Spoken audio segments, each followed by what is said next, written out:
घर में उठू कैले बाड़ी जा ई कहेले कि हमार कोनो 3 गो अंडा पट्टी बावसन कि हमें 6 बजे जागी। बाप रे बाप, जकर 3 गो अंडा पट्टी बावसन उहे 6 बजे जागी।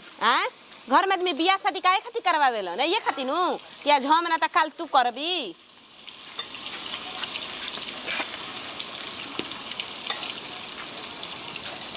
मुंह में ये तो कुछ बकारे नहीं खे का ह हम बोलल ना चाहनी कोई के साथ, ठीक बनी? तो काहे तोर बिस्मात भइल बा? हमर लइका खात वसन पियत वसन ये खातिर तोर बिस्मात भइल बा ना? हमरा बिस्मात नहीं खे भइल। ए आदमी बनावत तो सब कोई खाली परोसल लगा लगा के बैठ बैठ के अथु खाई। ए आदमी के जांगर नहीं खे, जिनके जांगर अथु हो गेल बाटे। त आज हम खियावत नहीं त काल तोरो भगवान दिहन त तू खिएबी, कोनो ई ना कि तू ना खिएबी। त दिन भर पे रात रह हमरा के भगवान देले रही ना, त दिन भर पे रात रह हमेशा में करत रह, हम धरत रहब। जब हमार लइका लइकी खाए खातिर बैठल सन, जब बुजरी ऐसा है करेले, जब देख तब कुरु कुरु। बाबू ना बनावे के बेटा जांगर है बैठा। टूट गइल बाटे आ खियावे के बेरी लइका अफेकन के आगे हो जाता ते। बैठा जा, खा जा, ल जा। तू नहीं जाना खातिर ना तहर बाप कमाता ते, के करा खातिर कमाता? बैठ के कपड़े पे खड़ा रहबे। बैठ ऐसा है बोला जाला? बड़ जेठ के लइकन कैसे है बोला जाला? भाका झोटावा कबार के देख ले छलनी एक एक छलनी में त ठंडा ही जी बजा, चल जी बजा होने। हम हाय मना दी है, हाय दूना के चिल्ला चपटवन के। अच्छा अच्छा ए बेटा छोड़ा, ये चला बता। अब जा जी, खा जा, धर जा। बाप तहनी जना के धरा, बाप तहनी जना के कमातवन खाही खाती ना, अपना लाल खाती। हाँ, अपना बेटन खाती कमातवन, अपन मेहर खाती कमातवन, पट्टीदार खाती थोड़े कमातवन। पट्टीदार कर खा ओतने भर रही। हमार मर्द ना सोफा पे बैठ गइल बेटे, आराम से खाताटे। हमार मर्द के का कमी नहीं आवताटे जाताटे। कितना है आराम से खाताटे हिनन भुट्टा हो जा। ला खा ला बेटा। आय खातिर लइका अफाइगा करेजा पे चढ़ रहता रसन। खाने ना हमनी पापा के बोलाइम ना तहन मुंह न चबाई। हम उनो चबा के फेंकावा दे तहार। तू जानता नहीं कि हमरा मर्द है हन त। धर घर में ले चला, घर में ले चला, दाना मुंह में डलाई, घर में ले चला। बड़का भैया के बोलावा खाए खातिर। जब देखा राणो जनी हमारे बेटे के देख के, अरे ऐसा तो हमें राम लक्ष्मण बेटा पवले बानी, कोई के होई 3 गो छेड़ दिया सन बेटी।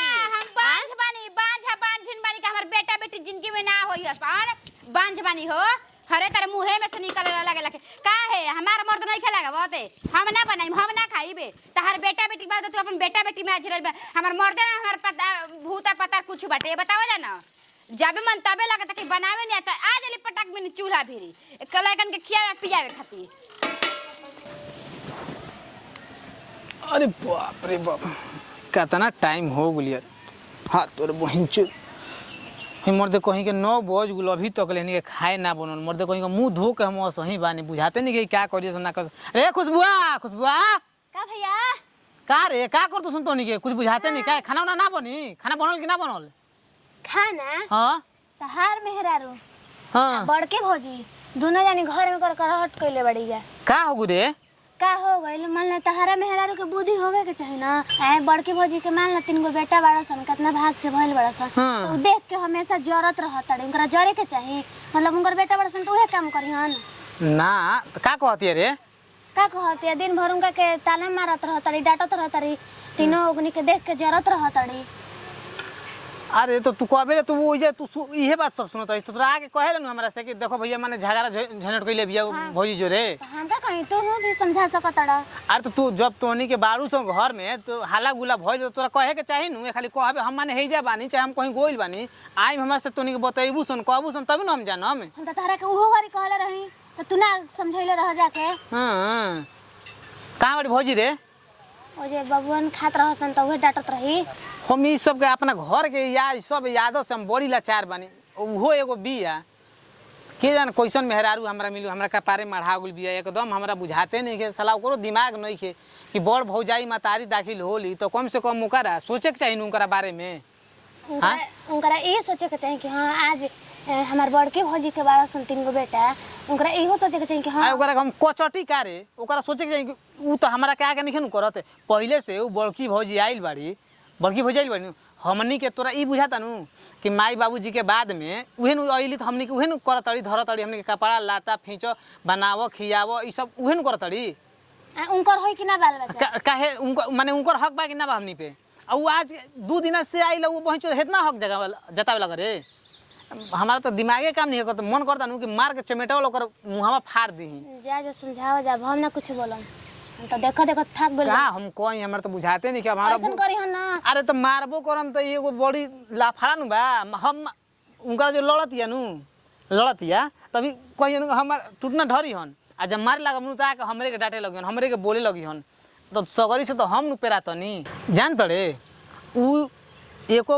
उझकुन जो हतिया कि कसौ हेने से होने कह के आ रोज झगड़ा करी रोज कलह करी कि कसौ हम अलगा भौजी सोजी तो हम मुकेश अलगा होखे वाला नहीं खन हन उ कतनो कुछ करत रह जाई तो भौजी के ने कि मुकेश भूलिया ना ऐसे कि हमरा के हिती चुकी हते चाका कइले बाड़ी आ उ सोचते कि हम अलगा क दी हम समाज के बाप रे बाप हाथ भांज लड़ते उ 3 गो लइकन के देखो करा ठीक बा सुन ना हई समाज से हम बहरी नहीं खी आ बाल बच्चा के देख के जरूरत है नु तो मार के मुंहवा ओकर तोड़ देबो ऐसे कैसे माने हम अलगा हो जी तूहे सोच बुचिया तू हो एगो बाड़े एगो छोटा हमार भाई बा अगर मान ले कि हम अलगा हो जाते तो हमरा के गांव घर का कही गांव घर हमरा के न कही कि देखो अपन शादी बियाह कइलो से आ क के अलगा हो गेल जब एगो भाई बा करे के शादी एगो बहिन बियाह शादी करे के आ ओनी के छोके अलगा हो गेल मेहर लेके अलगा हो गेल हमरा के समाज गांव घर हमरा के आगे चले दी राह चले दी जिए दी बताओ तो अरे तो तू ना तना सोचता उ सोचते नहीं के कुछ उ सोची तना बतिया ता घर में लफड़े ना होई अच्छी तो ठीक बा तू बारे नु तो कह कि भौजी देखो ना झगड़ा करे के हमनी के मान लो कि तू तो कहीं के बहिने नु हड़ू बड़ जेठ बहिन दाखिल बाड़ी बड़की भौजी उनकर इज्जत करते नहीं के तो हम तो छोटे बानी हमारे को का इज्जत कर अरे पगली तो तनी से तू हमार बतिया सुन तू ठीक बा तू मान ले तोरा के एगो गाड़ियों दे दी तो गाड़ियों दे दी तो चली चाहे का बड़की भौजी तोरा कुछ बोली तो तू ना सुनलिस ठीक बा तो एगो गाड़ी मगर तू ई कहनु कि भौजी बतावो ऐसे कर तड़ू आ एके पे तू अलगा हो जेबू तो तारा के लोग बा का कही गांव घर का कही गांव के समाज तारा के चले दी ही एगो भाई शादी करे के बा एगो हमार शादी करे के बा बतावो तू जब हाथा ना कह तारा तो हम एक बार उनका के समझाई ना समझिए तो समझिए ना समझिए तो अपन कर ठीक है बात जहिया ना समझिए नु तो धक उनका के लाते मुके एकदम काड़म आ कहम कि तू अपना नैहर जा ठीक बा जा बनौले बिया खा लो चल केने बाड़ू हो अरे सुनो तारू हो खुशिया के माई आहो बाक मार दे तू तो खाली में सुनबे ना करेलू जब ले ना भोकवाई बुचार हाली तब ले का हजी इतना चिल्लाता घामा में ले आके का करत रहू घरवा में कि सुने में तारा 3 घंटा लग जाता घर में इतना टेंशने बा कि आदमी कतनो बोलबो करिहन त हमरा ना सुनाई काहे से कि टेंशन वाला बात सोचत हमारे बुझाता कि उखी भूखी देह में ले लेता अच्छा छोड़ो टेंशन उनसन के बाद खाना ना लियावा खाई जाओ टाइम ज्यादा हो गइल खाना हां लइका लेकिन के मिलते नहीं के खाए के रउए के मिल जाई खाए के लइकन लेकिन के खाही के नहीं मिलत अच्छा तो घर में का नहीं कि लइकन लेकिन के खाए के नहीं मिलत दाल बा चावल बा आटा बा वे और का नहीं खेती सौरी से लेके अदौरी तक ले बउए तारा बनावला के नु बा त रहे से हो जाई बन जाई अपना मने का पिसौरिया के अदौरिया के दलवा के चावलवा के भगवान हाथों गोड़का देले बावन कि अपन हाथवा जंगरा आदमी लगई तबे बनी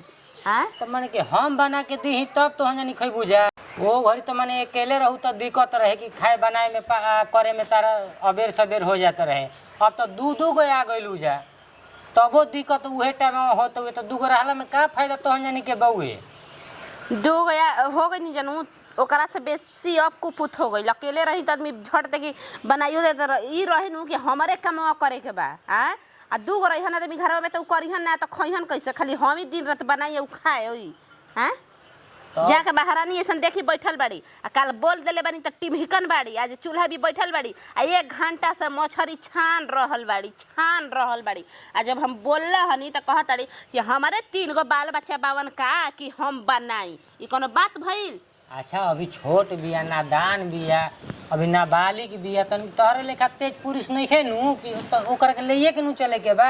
अच्छा बुझेबू तू ही नु।